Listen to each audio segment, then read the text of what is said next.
Welcome, everyone. Thank you for joining us. We will start shortly, and in the meantime, you can answer our poll. Thank you.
Good afternoon. For those of you who just joined us, welcome. Thank you for joining us. We will get started in a couple of minutes. We're just waiting for a few more participants. And in the meantime, if you have not already answered our poll, please do so. Thank you.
Welcome to our seminar, Professionalism Issues in a Virtual World, and thank you for joining us today. I'm Marie-Andrée Vermette. I'm a partner at WeirFoulds and the chair of the Commercial Litigation Practice Group, which is presenting this seminar today. Our practice group includes more than 30 lawyers, and you can, of course, find more information about us on WeirFoulds' website. I want to take this opportunity to do a plug for our practice group's blog, which is called Commercial Litigation Insights. If you go to WeirFoulds' website and click on the tab Insights and News, you'll see a reference to blogs. And if you click on it, you will ultimately be directed to the page of the Commercial Litigation Insights blog. The blog provides insights based on its name from our litigators on a broad range of topics and recent cases. And you can subscribe to the blog, and if you do so, you'll be notified each time that we post a new article. So just a few announcements before we start. This seminar has been accredited for 1 hour of professionalism content by the Law Society. If you have any questions during the presentations, please use the Q&A button at the bottom of the screen to send us your questions. Please do not use the chat button, use the Q&A button. We'll try to answer as many questions as possible at the end of each panel. This Zoom session will be recorded. We will send a recording and a survey by email after this session. Please take a moment to complete the survey when you receive it. We do value your feedback, and we use the information provided when we plan future sessions. So today you will hear from 2 different panels. The topic of the first panel is ethical and effective advocacy on Zoom. And the topic of the second panel is conducting effective interviews and meetings during a pandemic. So now we'll get started with our first panel. We have 2 panelists. First, Vipul Jain. Vipul is an associate in our commercial litigation practice group. She's been involved in various types of complex commercial disputes, as well as public law litigation. And second, we have Michael Statham. Michael's practice includes complex contractual disputes and class actions. In addition to his busy litigation practice, Michael was WeirFoulds' managing partner up until the end of 2017, and he's now WeirFoulds' risk management partner. Before we start with the presentation, we would like to do another poll because we would like to know how many of you have participated in a virtual hearing since the beginning of the pandemic.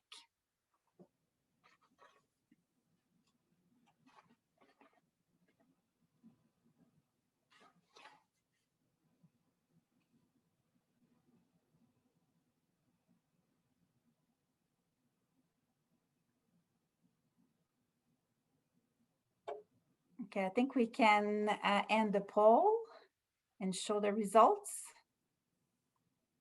There you go. Thank you very much. And over to you, Vipul and Michael. Hi, everyone. Welcome to our presentation on ethical and effective advocacy on Zoom. Our presentation will focus on 2 components today. First, we will discuss the professional responsibility backdrop against which Zoom hearings take place. And after that, we will discuss the professional obligations that we have as lawyers in our day-to-day context of virtual advocacy. This portion of our presentation will be in a Q&A style format between myself and Mike. So let's talk about the sources and the rules of ethical advocacy. First, there is the LSO Rules of Professional Conduct, which imposes professional obligations on all lawyers. There's also the Federation of Law Societies Model Code of Professional Conduct, which contains a number of important principles, although they are not mandatory. There's also the Advocate Society's Best Practices for Remote Hearings, which is also helpful when it comes to with providing guidance on remote hearings. So in terms of the rules of professional conduct, the relevant rule for virtual advocacy is Rule 3.1-2, which imposes a duty to be competent. This requires adapting to changing professional requirements, standards, techniques, and practices, which suggests being technologically competent. The duty to be competent is also mentioned in the Federation of Law Societies Model Code of Professional Conduct. This document, in fact, takes it a step further than the rules of professional conduct by requiring lawyers to understand and use technology relevant to the lawyer's practice area. It states that the level of technological competence varies on a case-by-case basis. So that means that the level of technological competence, it depends on whether the use and the understanding of technology is relevant to the lawyer's practice area and whether the technology is reasonably available to the lawyer. And this is based on assessing a number of factors such as the lawyer's area of practice, the geographical location of the lawyer's practice, as well as the requirements of the clients. In addition to that, there are also other rules of professional conduct that are relevant to virtual hearings. These being Rule 5.1-1, which imposes a duty to represent clients resolutely and honorably within the limits of the law, while treating the tribunal with candor, fairness, courtesy, and respect. This duty here, it reflects this tension between the obligation of zealous advocacy and the obligations of civility and respect. And, as we'll discuss further in our presentation, this apparent tension is more acute in the Zoom hearings era. There's also Rule 7.1-2, which imposes a duty to be courteous, civil, and to act in good faith. And then there's Rule 7.2-2, which imposes the duty to avoid short practice and not take advantage of other legal practitioners. So in addition to those rules and principles that we have outlined, there's also the Advocate Society's best practices for remote hearings. This slide that you're looking at here, it only reflects one component of these best practices when dealing with self-represented litigants. But I encourage you all to take a look at these, the Advocate Society's best practices, for more information. So when dealing specifically with self-represented litigants, it's important to remember that as counsel, our professional obligations, they remain unchanged when dealing with them in the context of remote hearings. Just because someone is self-represented, counsel should attempt not to gain benefit for their client. Some self-represented litigants, they may not have access to technology, they may not have internet connection, or perhaps they may suffer from disability. And so this might affect their ability to participate in remote hearings. And so in these cases, counsel should collaborate with the self-represented litigant and also consider recommending alternatives to the court to ensure that there is a fair hearing. So at this point of our presentation, we want to turn your attention to the professional obligations that we have as lawyers in our day-to-day context of virtual advocacy. And so I want to first explore what it means to practice civility in the virtual courtroom. And so for that, we're going to have a discussion. This is going to be between myself and Mike. And so, Mike, I first want to ask you that, do you think that the shift to the virtual courtroom has raised our ethical duties as lawyers in some fashion? Thank you, and thank you to everyone for joining us this afternoon. Vipul, the short answer to the question is, as I see it, is yes. And in one particular way that I would accentuate here, and that relates to the first bullet you see there, technological competence.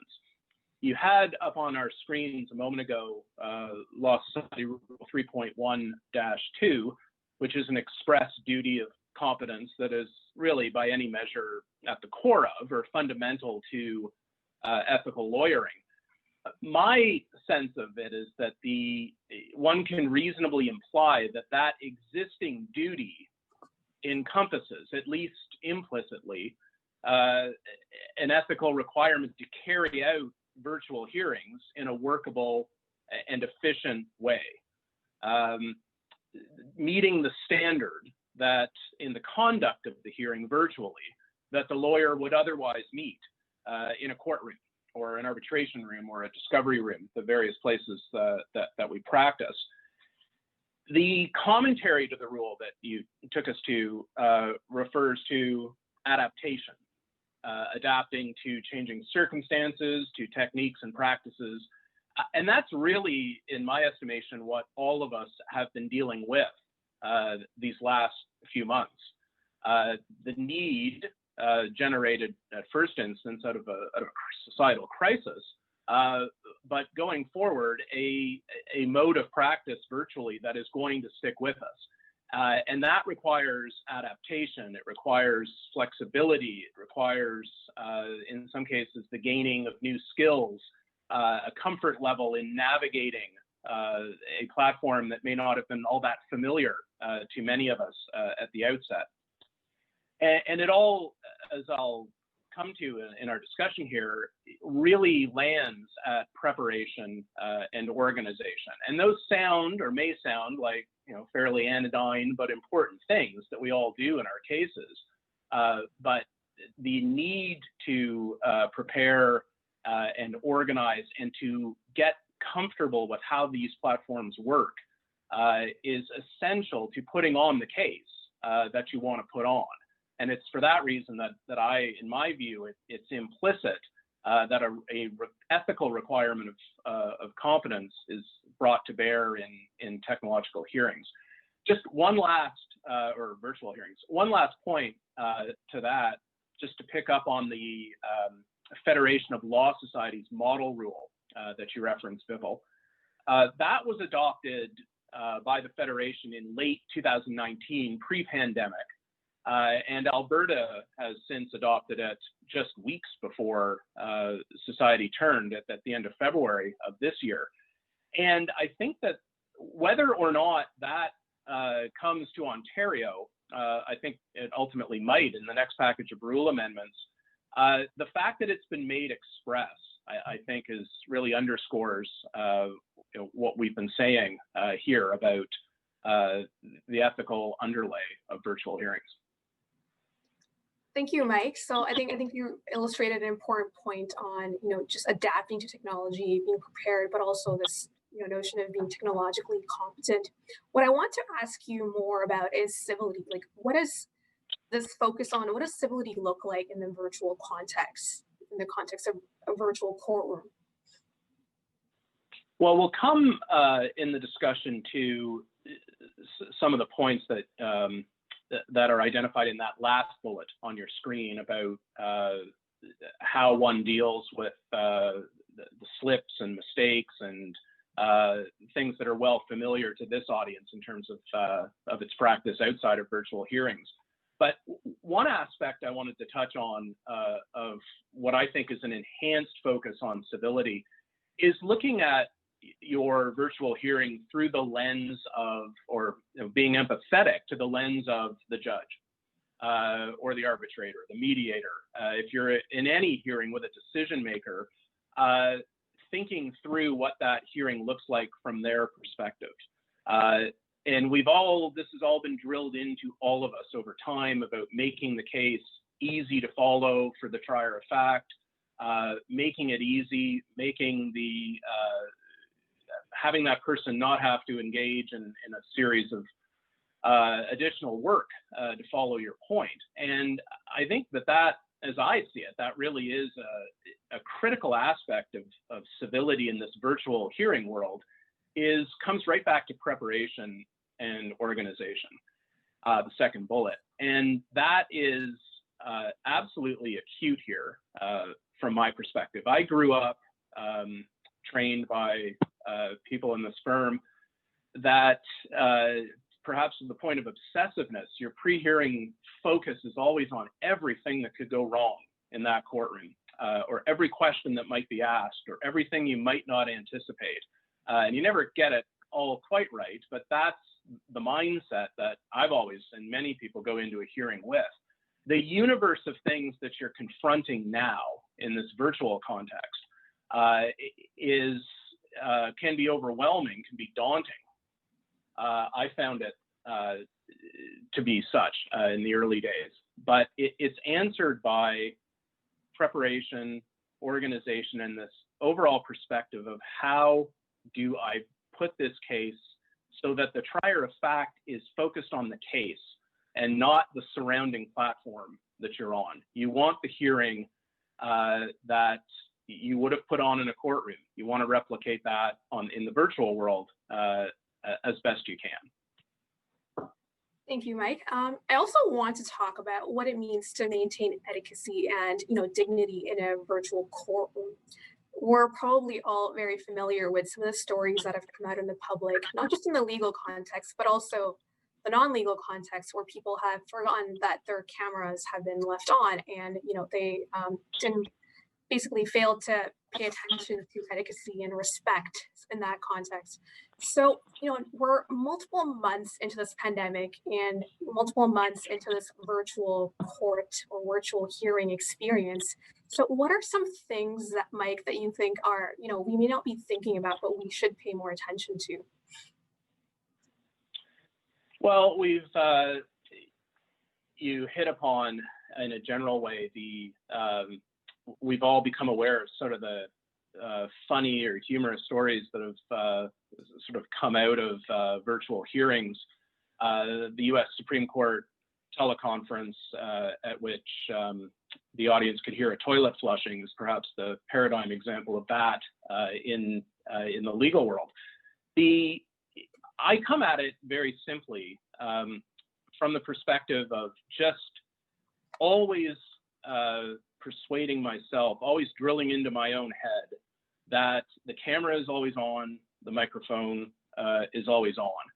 And when you come at it from, if you can get that sort of drilled into front of mind, then that allows you to think about and plan away your distractions. So beyond the issues of proper court attire and eye contact and all the things that we've been trained to do in a courtroom, there's this whole universe of other distractions that might exist in a virtual hearing.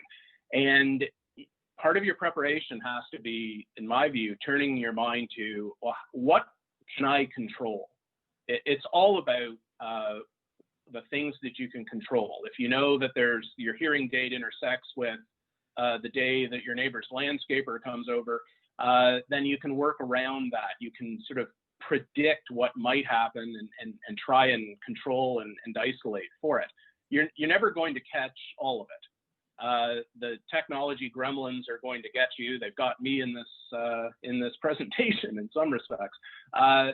So the unexpected will happen, and that's where the civility of patience and goodwill and a cooperative ethic that is cooperative on the stuff that doesn't go to the merits of the case. That's where that sort of comes in. But if you can control what you can control, then that, to me, goes a long way to projecting and realizing sort of a civil approach, an organized and effective approach to advocacy. How do we ensure that something as fundamental as dignity that becomes a second nature to us, in these virtual hearings? Well, I think it's repetition. It's broadly speaking, it's part and parcel of how we all practice, how we have been trained and developed our practices. That, in some respects, I've come to view it this way: that the virtual hearing world may have been thrust upon us by a societal emergency, but it isn't going away. And the sooner, quite to the contrary, the sooner that we can get ourselves to a headspace where this is the new normal, that this is court, this is the hearing, speaking into this laptop and seeing faces on the screen is a hearing like any other. And that's not literally true, but if we can get ourselves into that headspace and see it as normal and not as exotic and not as temporary, then I think we'll have gone a long way down that road. I think it will take me a while to get used to that, but this is definitely a good practice to go there. So our final topic today is the duty to act in good faith and avoid short practice. In the virtual hearings landscape, Mike, do you think that there are more opportunities and more temptation for people to leverage other people's mistakes? There are, and I think that it is important, as the bullet point identifies, to try and resist that urge. I've seen it in discoveries, cross-examinations, where it's clear that the witness hasn't really heard the question you've put, or that may be the case where the technology kind of gets in the way. There are garbled messages. That's one aspect of this. That, if you were to take a strict interpretation or to extrapolate from a slip into some sort of case-altering admission of an answer or something, down the road, I don't think judges will or have much patience for that kind of argument. There's a balance to be struck here. Maybe I'll end on this point, that as indicated in the bullet point, that on the one hand, it is important from a civility standpoint to have some healthy measure of patience and a healthy measure of indulgence that not everything is going to work perfectly. And yes, there may be a witness on the other side of a virtual discovery table who's sort of struggling with a connection or maybe doesn't quite understand the question. And you want to be sensitive to that. On the other hand, these are adversarial processes, and it is important to be on guard against a witness being poached or having some sort of chain of communication during an examination. That certainly don't suggest abandoning the sensitivity to any of that. And at the end of the day, if something affects a substantive position in the case, that's a different analysis. But where it doesn't, even as something as simple as scheduling, that if people are taking the view or being difficult on electronic scheduling, I think that my own experience has been that I haven't seen very much of that. I have seen what I think is actually an enhanced level of cooperation and understanding from lawyers generally in this virtual hearings era.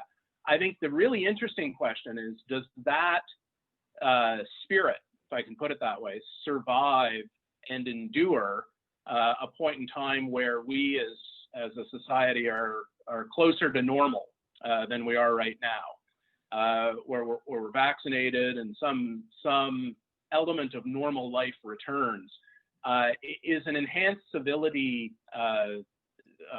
environment, does it melt away once the overhang of the crisis is gone? I hope not. I hope that we're able to sort of take some of these lessons and pay them forward into the future. But I think that's an interesting question to perhaps end on. Thanks, Mike. If we have more time, then we could perhaps, I do have further questions, but if not, then I think, Marie-Andre, we can continue on with the rest of the presentations today.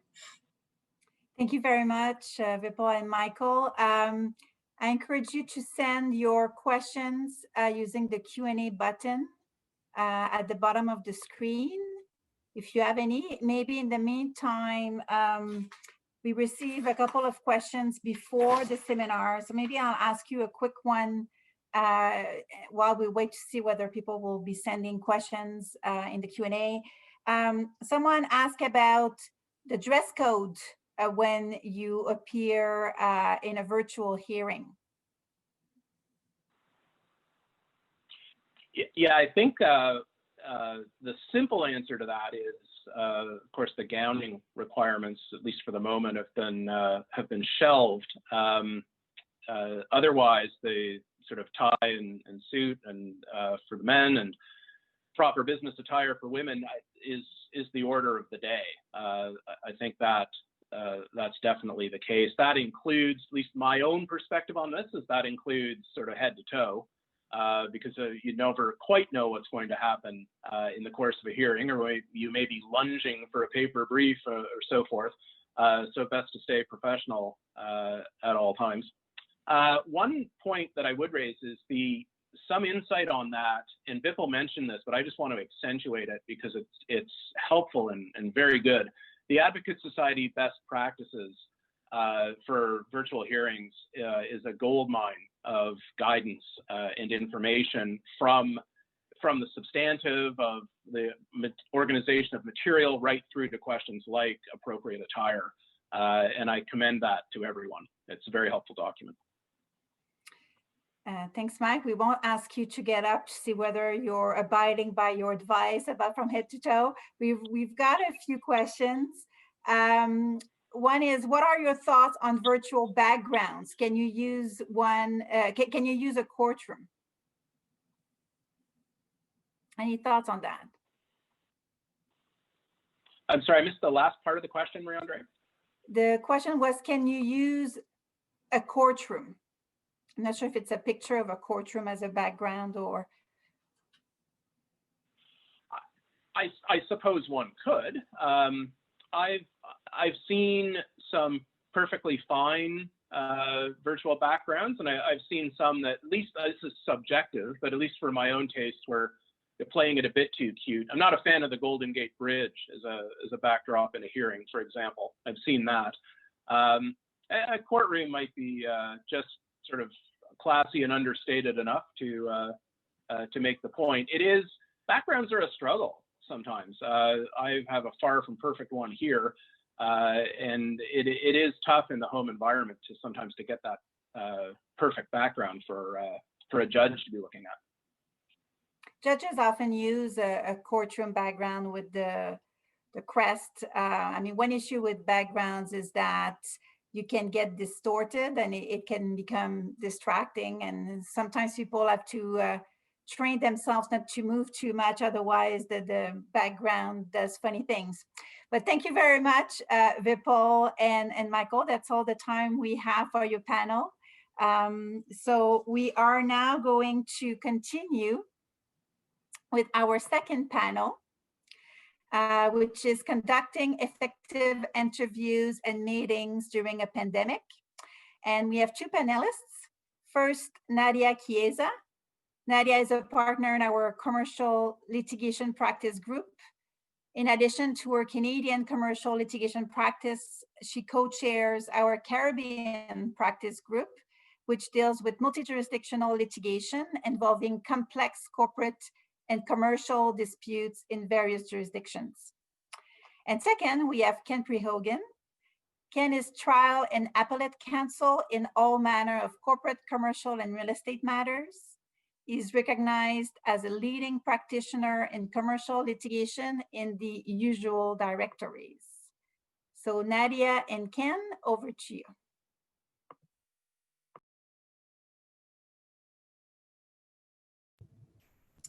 Thank you very much, Marie-Andre. So it's been about 8 months since we've all been thrust into this new virtual world where we've gone from a profession that focuses very much on face-to-face and in-person meetings to Zoom and FaceTime and Skype.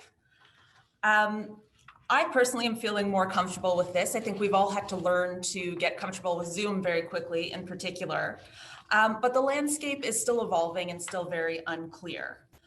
On top of everything else, we're trying to keep a pace of ever-changing legislation and regulations that govern how we do our work in this new virtual world. So Ken and I today wanted to take you through both the rules and regulations that govern everything we do outside of the courtroom. So conducting effective interviews, meetings, and other client encounters during a pandemic. But we also wanted to share some of the lessons that we've learned and some of the best practices we've been trying to develop since March. And it's very much an ongoing process as we continue to adapt and evolve. So we wanted to start with a poll question, if we can get that up on the screen.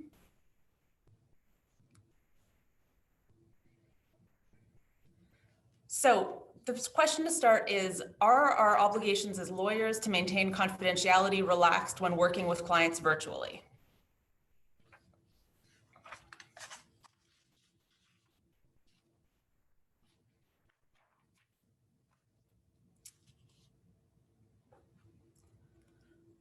So I'm very happy to see, and I'm sure the Law Society would be very happy to see that the results are coming in. Everyone agrees no. Oh, there's one person saying yes.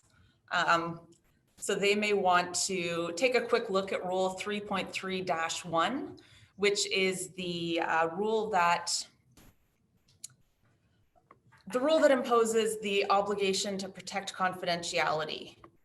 So this rule is, we still have the obligation to hold in strict confidence all information concerning the business and affairs of our clients.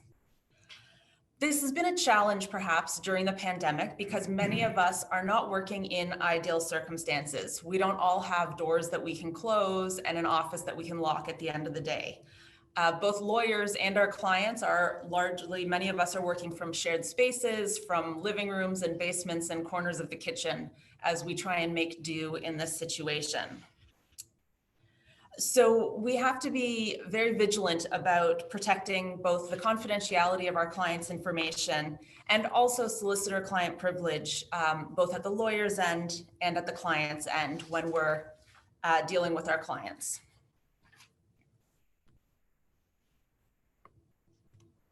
So just wanted to take you through a few considerations. And the first one to talk about would be access, availability, and ability or comfort with various tech solutions that are available to us. Vipul and Mike touched on this a little bit in their presentation, but we do have to consider both our level of comfort and our access to these technologies, but also our clients.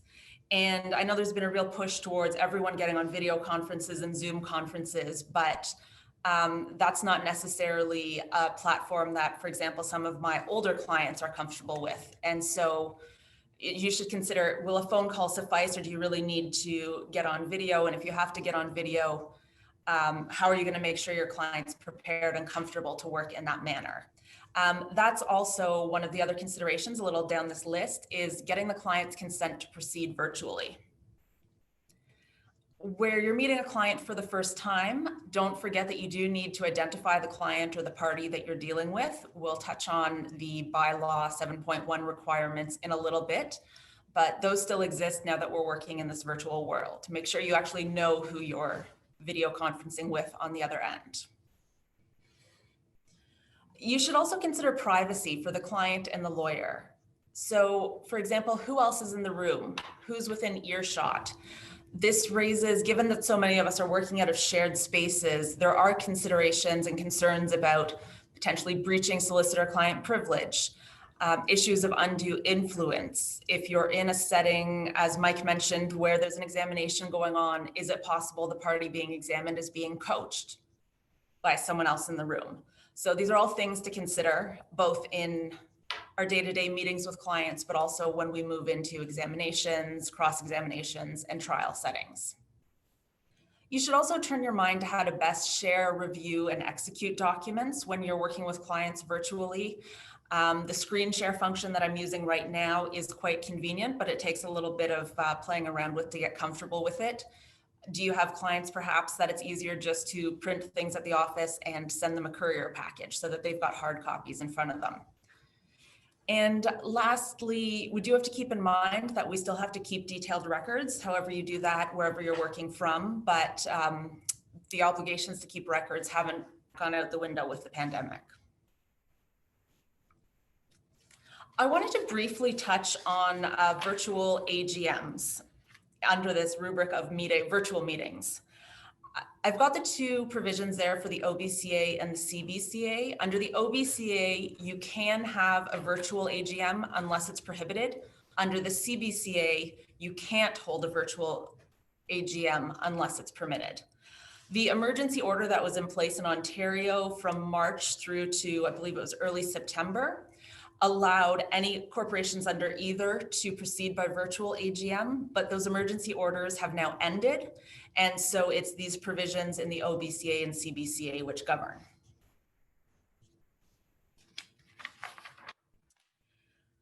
Mike and Vipul have already taken us through Rule 3.1-2 competence. I wanted to really focus on the commentary that's found in 8.1 of that rule. So we're turning now to think about building client trust and relationships in a virtual world. And what the commentary really emphasizes in the one sentence that's up on screen is adapting to your particular client's needs. Effective communication with one client in the virtual world will not necessarily work for another client. And we need to take into account the nature of the work that we're doing, the needs and sophistication of the client, and what the client needs to be able to make fully informed decisions. So it really comes down to spending some time focusing on the client and their circumstances and recognizing there really is no one-size-fits-all virtual solution. So as we continue to think about how we can build client trust and relationships in the virtual world, Ken, can you take us through some of the best practices that you've learned since March? Thank you, Nadia.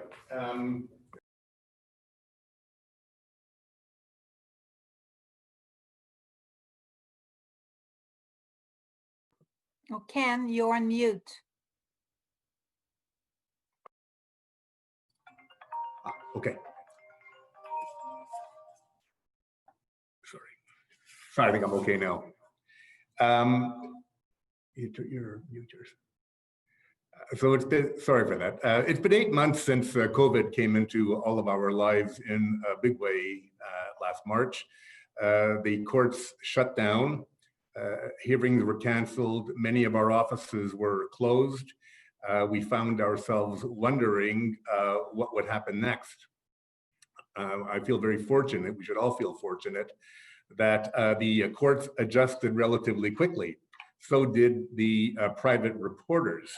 Before long, we were able to carry on with a lot of our activities. We were able to do discoveries, cross-examinations, motions, trials, and appeals. I personally have done all of those in the last 8 months. Most of them virtually, but not all. One notable exception was that we conducted an old school trial in the courthouse at 333 University, downtown Toronto, with gowns on, with live witnesses. The trial began on September the 15th. It went for about 13 days in the courtroom. And we just finished it actually last Friday. The end of the trial, thankfully, was by Zoom, and we got it in just in time because, of course, the courts have closed down again. And momentarily, I'll share some of those experiences with you. But from my experience since last March, I believe that a lot of positive change has been brought about by the pandemic. I'll explain that. There have been changes to our litigation practice, changes to the administration of justice, which I think we're all long overdue, and all of which will benefit our clients.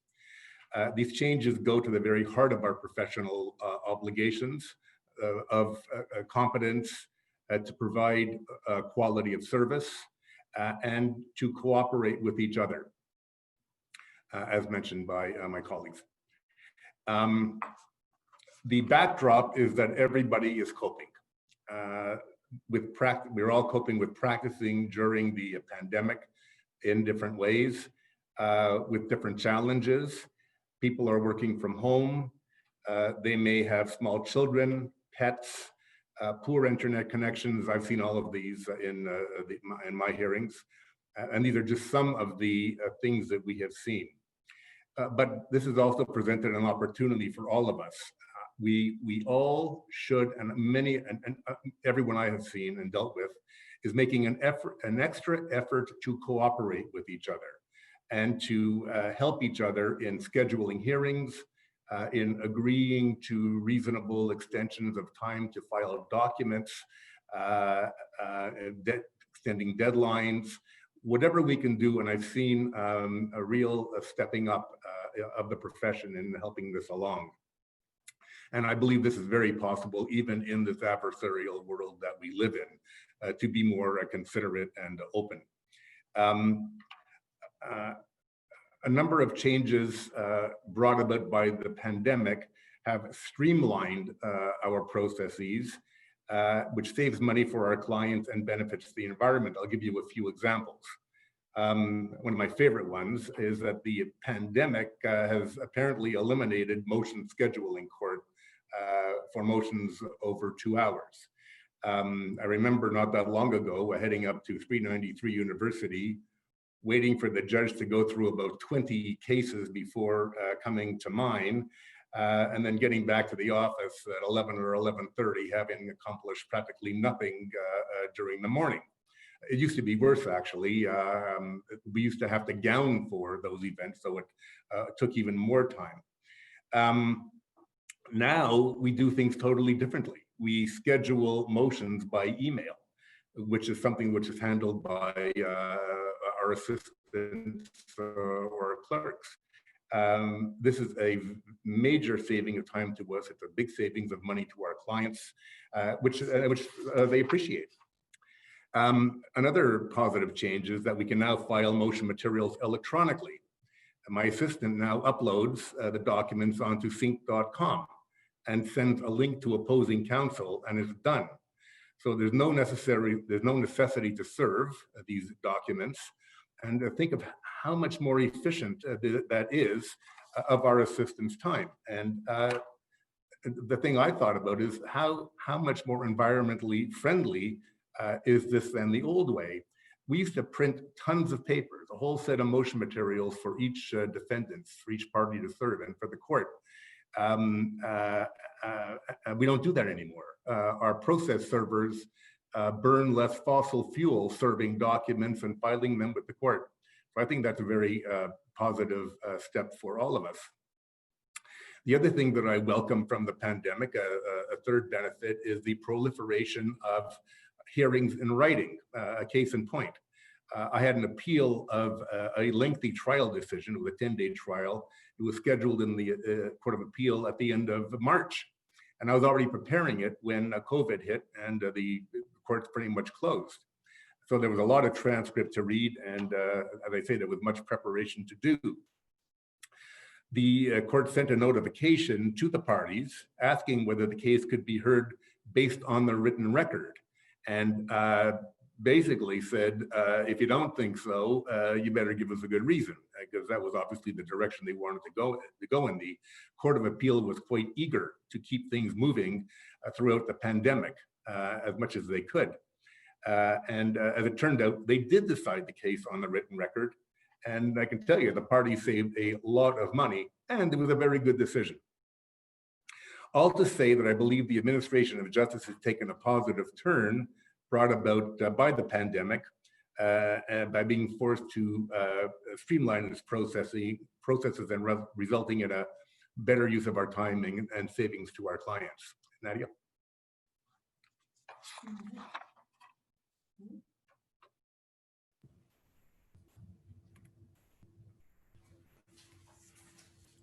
Thanks, Ken, and thanks to everyone for your patience with our few technical hiccups there. As Mike advised, we practiced, but these things still happen. In our last few minutes, we wanted to take you through some of the professional obligations that we still need to bear in mind as we move towards these virtual trials, hearings, interviews, and dealings with our clients in the COVID era. Excuse me. First, client identification and verification. Bylaw 7.1 is still very much in place, and we still have those obligations, even though we are not meeting with any clients face-to-face. Keep in mind the difference between identification and verification obligations, and consider whether identification might be sufficient for your purposes. With identification, there is no face-to-face requirement. It can be done by email, by telephone, to get the information you need. For client verification, where you're dealing with transfer of funds and bylaw 7.1 requires you to verify your client's identity. It does have to happen face-to-face, except in limited circumstances, for example, where the client is overseas, but it can be done virtually using video conference technology. There are still risks, and you should still bear in mind the same risks about fraud and the red flags that you should look for if you're going to be using a video conference for face-to-face verification. Remote commissioning of affidavits is something that I think many of us have experience with at this point. Remember, though, to go back and refresh by looking at the Commissioners for Taking Affidavits Act and the Administering Oath or Declaration Remotely regulations. I've seen affidavits being commissioned in a variety of different ways. So it's good to refresh by looking at these regulations, particularly if your affidavit that's been sworn remotely is going to end up in contentious proceedings. Just wanted to point out some of the conditions that have to exist if you're going to commission remotely. It has to happen real time. You do need to confirm the deponent's identity, and they should send ahead their photo ID so you can take a look at it before you meet for the first time in a video chat. There is a modified jurat that has to be used, which has to stipulate that it's being sworn virtually in accordance with the regulations. The oath is being administered by video conference, and the jurat should identify the location of both the deponent and the commissioner. Also, as in the ordinary course, you have to confirm the deponent's understanding of what they're swearing to and keep a record. I will note that the Act and regulations read together still require that both the deponent and the commissioner sign a paper copy, even though it can be scanned back and forth. I know a lot of people have moved to using DocuSign, but that's not actually contemplated in the regulations.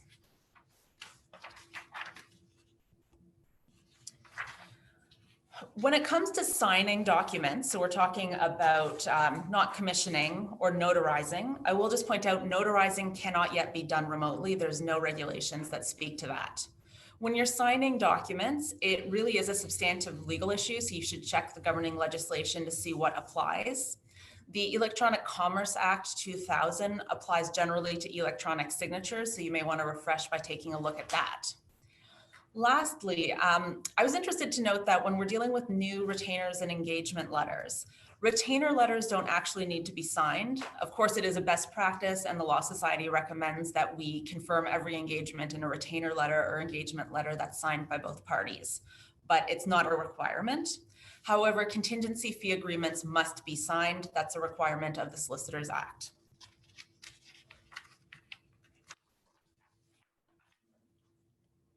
So I know I've gone through that quickly, but I wanted to leave a little time for Ken to talk about some lessons that he learned through the hybrid trial in the COVID area. As he mentioned, he did have what he referred to as old school in-person trial, but it had many virtual elements as well. So Ken, can you take us through that experience?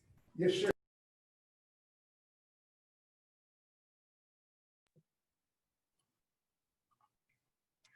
So the first challenge was dealing with the client, preparing the clients for the trial, which was different than any other experience that I've had. We couldn't meet them in our office. And so, as Vipul said, we got to them, their documents, some electronic, some hard copy. Went through the questions we would ask, and the answers we expected to get. And we went through this several times, as we always do. So that wasn't really all that different, except we weren't together. The challenge I found was that the clients had to find the documents themselves. It's not like you're there and you're flipping the pages for them and telling them where to go, or electronically. But they got pretty good at that after they went through it a few times. I thought it was important and helpful to describe the scene of the real court trial. And actually, I didn't know what the scene was going to look like myself, because it was, as far as I know, I don't know anyone else who did a trial in the court other than the criminal lawyers. No one who did a commercial trial. We didn't meet anybody in the weeks that we were at 333 University who was doing a trial. We didn't meet anybody in any other lawyers in the robing room. So really, we found out what the courtroom was like when we walked in there, and it was just a wall of plexiglass. And one of the things that I realized was we have to change the way we do things. My way of conducting a trial is to show up in the courtroom, spread my documents out on the desk in front of me, which is big enough usually for 2 or more lawyers. There's more documents on the desk behind me for the second set of counsel. That's not possible in the current courtroom settings. And by the way, I'm sure that the courts are going to open before this pandemic is over, and we'll still be doing trials in this kind of a setup. So the biggest thing is you're surrounded by plexiglass. You only have your one little station. The desk was divided in 2. So you have a fairly small space, a very small surface space, and coming out right in front of you on your desk is a microphone. So there's barely room to put a laptop computer and maybe some notes, but there's nowhere for your collection of documents. I tend to travel with a lot of them in binders, with tabs, with my yellow stickies in them, and with my highlighting on those pages. Forget it. That is something that is very, very difficult to use. And so I found that the biggest challenge I had was to very quickly learn to prepare my examinations and my cross-examinations and my submissions from basically my laptop and a notebook, but without my documents. And it took some adjusting, but it did. So I would just alert everybody to be mindful of the fact that you're going to be operating in a very small space. Actually, when we first started off, we could use the lectern. So I had the lectern, but on the other side of a whole bunch of plexiglass, I had my documents. That was difficult too, but it was a little easier. But after 2 or 3 days of trial, the court wouldn't let us use the lectern anymore because we were not far enough away from our opposing counsel. So I think if everybody is flexible and willing to try something new, it's actually a very interesting experience. But I think it'll also be a nice experience when the COVID-19, the pandemic comes to an end, and we can get back to doing things normally, whatever that might mean. Nadia.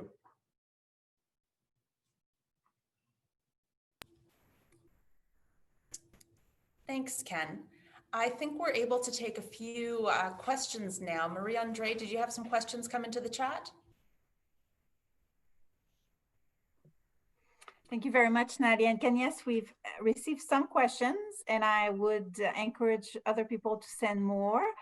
One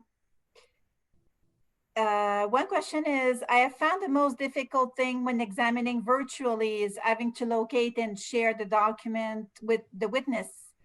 It breaks the flow. Is there a better method than sharing? For instance, referring to a common site such as Sync. Any thoughts, Nadia and Ken? Sure. Well, what we did in the actual courtroom setting was we had 5 copies of everything. We were ready to do that. We gave one to the registrar, one to the judge, et cetera, one to opposing counsel.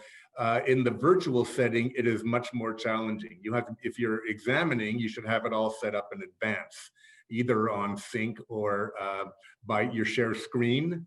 If you're cross-examining, that presents problems, because you will have a number of documents lined up that you're going to come to in your cross-examination, but you have not necessarily wanted to share that with your opposing counsel because you're going in your own direction, and there's always not ambush, but there's some element of surprise in that. And so I think the way to go is that you have to liberally use the share screen, but use it, when you use the share screen, be considerate about it. Like part of the cross-examination that I saw was the lawyer putting the document up on the share screen and sort of not really helping the witness know what exactly she was looking at. And he was also jiggling it around a little bit, I don't think intentionally. So it was a little hard for her to see it. So, but I think with some patience and with some consideration, that can all be accomplished. And the trick is to keep it going. Don't let things bog down. That's the worst thing, when all of a sudden you're fumbling to find things. And if that happens continually, that can really slow down the flow of your examination, your cross-examination. So I just think it takes a little bit of practice in advance, and you'll get used to it. Thank you, Ken. We have another question. Do you have practical tips for ensuring privacy during a meeting or examination? I've asked the client or witness, is anyone there with you? In some cases, I've asked them to move their camera to show they are alone in the room. This obviously isn't foolproof. Is there a standard practice? So I've used similar techniques to that, asking who else is in the room with you, move your laptop or move the camera so I can see who's there. Similarly, asking what documents do you have in front of you. In most examinations, you wouldn't want anything in front of the witness. So I'll ask the witness to tilt their laptop or phone screen so I can see what's on the table around them. I think the best bet would probably look to the best practices for remote hearings that Vipul and Mike referred to, and they had the reference up on one of their slides. I think that would be my go-to. It's still an area very much of sort of trial and error, and we're learning as we keep doing more of these. Thank you, Nadia. Michael, if you're still there, we had a question as well that I didn't have the time to ask, so if we can come back. We have a question about a new affidavit, a new case, or a new document that we want to bring the day of the hearing. Obviously, that's possible when it's an in-person hearing, but how do you do that, or how do you deal with this coming up in the context of a virtual hearing? Sure. Tricky when it comes up sort of the day of. If you've got a little bit of runway, then my view would be to get it into the hands of the opposing counsel as quickly as possible, even if it's the night before. you might also be in a position perhaps to email it to the judge's assistant as a document that you wish to refer to the next day, and that can be worked out as to whether it's admitted or not, depending on the nature of the proceeding. In real time, I think the trick is to sort of avoid just charging ahead by popping it up on your screen. I think it needs some prelude to it, what it is, what you need it for.